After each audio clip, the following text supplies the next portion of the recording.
अखिलेश यादव को लगा डबल झटका। चुनावों के बीच दो दलों ने छोड़ा साथ। यूपी में बिगड़ गया सपा का चुनावी गणित। कांग्रेस के बाद सपा में मची भगदड़। नमस्कार, मैं हूं परवीन शेख। आप देख रहे हैं कैपिटल टीवी की स्पेशल स्टोरी। लोकसभा चुनाव 2024 के बीच समाजवादी पार्टी को एक बड़ा झटका लगा है। सपा मुखिया अखिलेश यादव के पुराने सहयोगी और महान दल के अध्यक्ष केशव देव मौर्य ने समर्थन वापस लेने का ऐलान कर दिया है। इससे पहले जनवादी पार्टी के संस्थापक और अध्यक्ष संजय चौहान ने भी सपा को बीजेपी की बी टीम बताते हुए सपा से समर्थन वापस लिया था।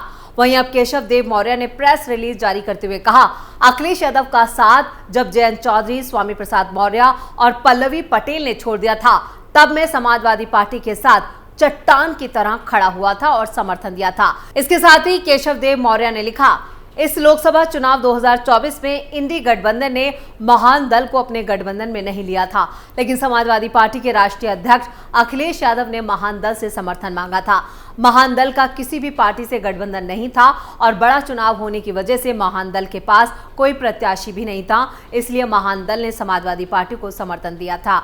समर्थन देने के पहले सपा के वार्ताकार उदयवीर सिंह से मैंने जानकारी मांगी, क्या समाजवादी पार्टी गठबंधन में जन अधिकार पार्टी के अध्यक्ष बाबू सिंह कुशवाहा तो नहीं आ रहे हैं? अगर ऐसा है तो मैं समाजवादी पार्टी को समर्थन नहीं करूंगा, लेकिन उन्होंने साफ इनकार कर दिया। केशव देव मौर्य ने एक्स पर पोस्ट साझा की है, जिसमें उन्होंने सपा से अपना समर्थन वापस लेने का जो खत है, जो प्रेस रिलीज है, वो भी साझा की है।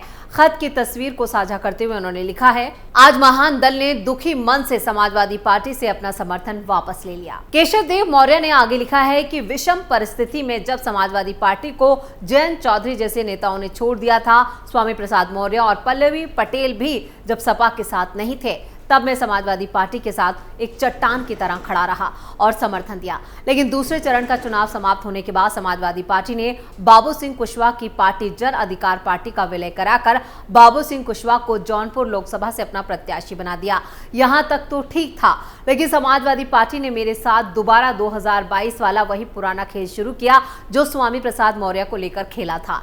समाजवादी पार्टी के मुखिया के इशारे पर ही महान दल का मजबूत गढ़ मानी जाने वाली लोकसभाओं में बाबू सिंह कुशवाहा का न सिर्फ फोटो लगाकर सम्मान दिया गया, बल्कि जन अधिकार पार्टी का समाजवादी पार्टी में विलय करा लिया गया।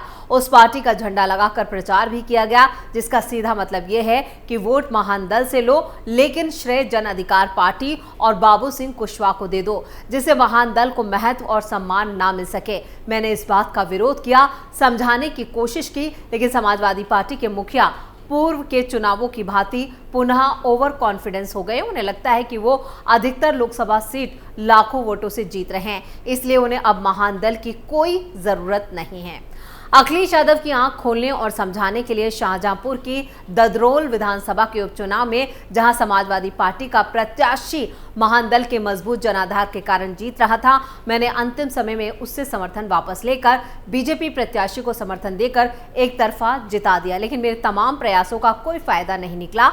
अब जबकि समाजवादी पार्टी महान दल की लगातार उपेक्षा कर रही है, समाजवादी पार्टी ने महान दल को सीट नहीं दी है, तो मैं साथ आया, लेकिन महत्व और नाम भी नहीं मिलेगा तो मैं साथ नहीं निभा सकता। इसलिए मैं दुखी मन से समाजवादी पार्टी से अपना समर्थन वापस ले रहा हूं। वैसे ये कोई पहली बार नहीं है जब केशव देव मौर्य ने अपना समर्थन वापस लिया हो। इससे पहले 2022 यूपी विधानसभा चुनावों के वक्त भी ऐसा ही किया था। सपा से स्वामी प्रसाद मौर्य के जाने के बाद केशव देव मौर्य समाजवादी पार्टी में उन्होंने वापसी की थी और उस वक्त उन्होंने कहा था कि समाजवादी पार्टी से महान दल और केशव प्रसाद मौर्य की कोई नाराजगी नहीं थी। हमने सपा के साथ किसी भी फैसले या अखिलेश यादव की किसी भी नीति पर कभी भी सवालिया चिन्ह नहीं लगाया, लेकिन अब वो फिर पलटी मार चुके हैं। जब सपा से महान दल अलग हुआ था, तब केशव देव मौर्य ने अखिलेश यादव को फॉर्च्यूनर कार तक वापस दे दी थी। फिर से समाजवादी पार्टी के साथ केशव देव मौर्य नजर आ रहे थे और सपा को फिर से समर्थन देने का ऐलान करते हुए केशव देव मौर्य ने कहा था कि समाजवादी पार्टी के साथ था और रहूंगा। आज वो फिर अलग हो गए हैं। इधर अखिलेश यादव ने भी पीएम मोदी और बीजेपी पर जोरदार निशाना साधा है। उन्होंने कहा, भारतीय जनता पार्टी का जो रथ है वो धस गया कि नहीं धस गया? अब इनकी गिनती कहां, नीचे जा रही कि नहीं जा रही? जो लोग ऊपर चढ़ रहे थे, सबसे ऊंचाई पे पहुंच गए थे, अब बताओ लुढ़क गए कि नहीं लुढ़क गए नीचे? जो कहते थे 400 पार, बताओ हार गए कि नहीं हार गए? और मैं जो माहौल देख रहा हूं, इस बार 140 करोड़ जनता इनको 140 सीटों के लिए भी तरसा देगी। अखिलेश यादव जो खुद अपने कुनबे को संभाल नहीं पा रहे हैं, वो बता रहे हैं कि बीजेपी का विजय रथ फंस चुका है। अब किसका रथ फंसा है या किसकी साइकिल फंसी है, ये तो 4 जून को आने वाले नतीजे बताएंगे। यूपी में लोकसभा चुनाव के 5वें चरण के लिए 144 प्रत्याशी अपनी किस्मत आजमा रहे हैं।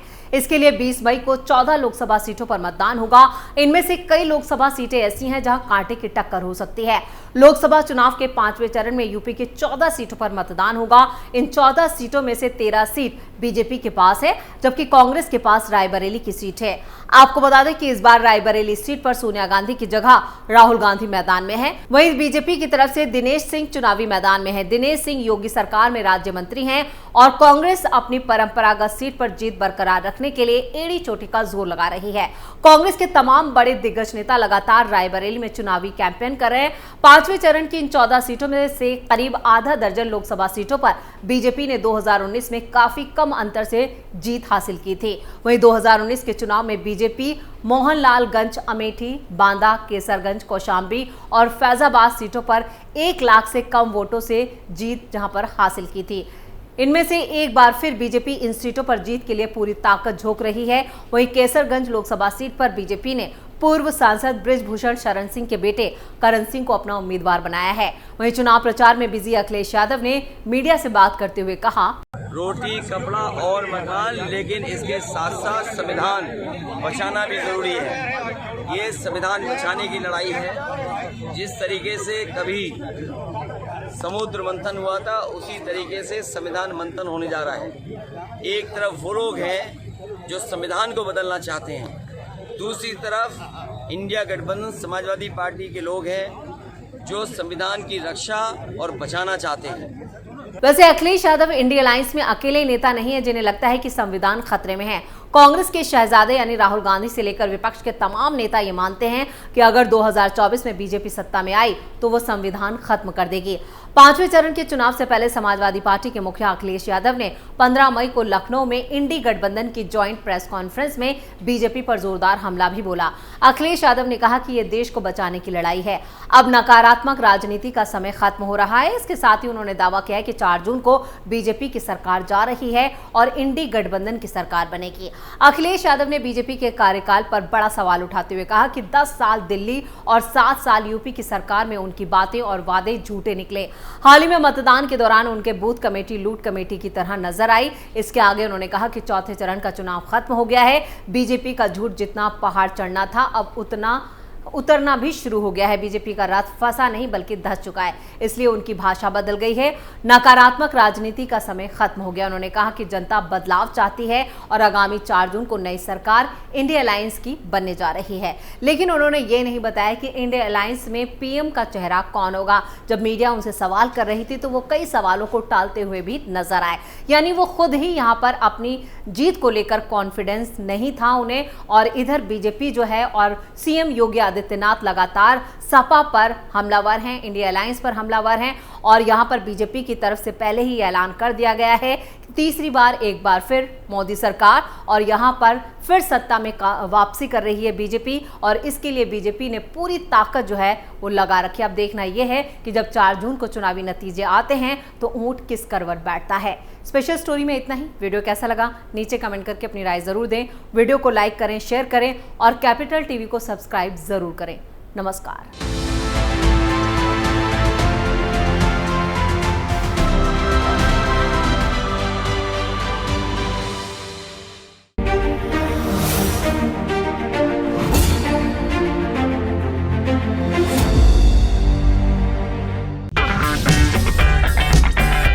अगर आपको हमारा वीडियो पसंद आया हो तो इसे लाइक करें, हमारे चैनल को सब्सक्राइब करें और हाँ, बेल आइकन दबाना ना भूलें ताकि आप तक हमारे वीडियो की नोटिफिकेशन पहुंचती रहे। आप अपना सुझाव हमें कमेंट बॉक्स में दे सकते हैं। हमारे साथ जुड़ने के लिए शुक्रिया।